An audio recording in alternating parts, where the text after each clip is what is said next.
Rob Shavell, CEO of Abine. Uh, a lot of personal data is shockingly available on the dark web and on the clearnet, but we almost joke about the amount of data that's leaked when we see big breaches like at Yahoo or Equifax. But I wonder if you could help us understand, take us inside the amount of data and what types of data are available about consumers easily. Yeah, you used a key word, which is easily. Uh, a lot of data has actually always been available about all of us. But prior to the advent of the internet, a lot of that data was siloed in hard to find places. Here's an example. If you bought a house, that record would often be deposited on paper at your local courthouse. And if you wanted to find out who lived there, what ages the people were, how much they paid for a house, and then walk over to actually see the front of the house on the street, all of that would require a whole lot of effort. And most people wouldn't make that effort.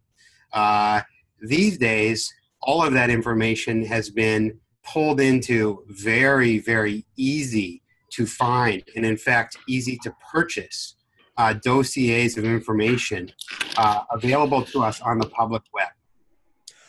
So when we say the public web, often we have conversations about the dark web and the encrypted web that takes some expertise or at least some understanding of encryption to access.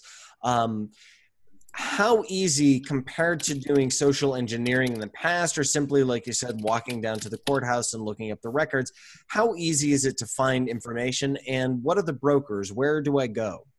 Yeah. So one of the principal ways we find anything on the web is Google.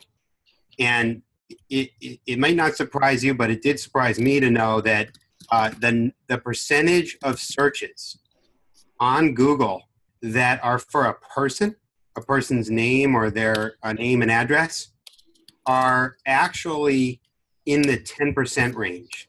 And in fact, they've grown from about 6 or 7% in 2014 to now around 11% in 2017. So that means that literally one out of every 10 times somebody types something into Google, it's to search for somebody else. We're social creatures. So go ahead. Where and how do we defend against this? Google is one place, of course, but how can I find information and lock it down?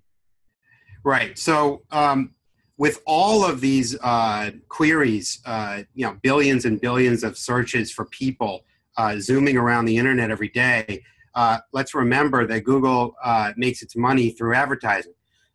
So what happens when you put in somebody's name is that the top bidding advertisers for your name and information related to you instantly show up at the front and center of those queries. And really, whether or not the company in question has a whole lot of information about you or not so much, they still bid to put your information for sale at the top of Google, the front page. And so those companies are what we affectionately refer to as data brokers.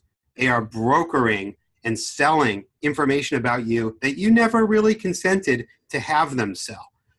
Names of these data brokers include familiar names like White Pages, which most people are familiar with because they're familiar with the White Pages and the Yellow Pages, and other companies like Spokeo and Intellius and Been Verified, and a whole bunch of other internet companies that will pay a high price to get somebody to go from a name search on Google to, hey, would you like to buy more information about this individual? Would you like their phone number? Would you like their home address? Would you like information about their house value? Would you like to know who their relatives are and how old they are?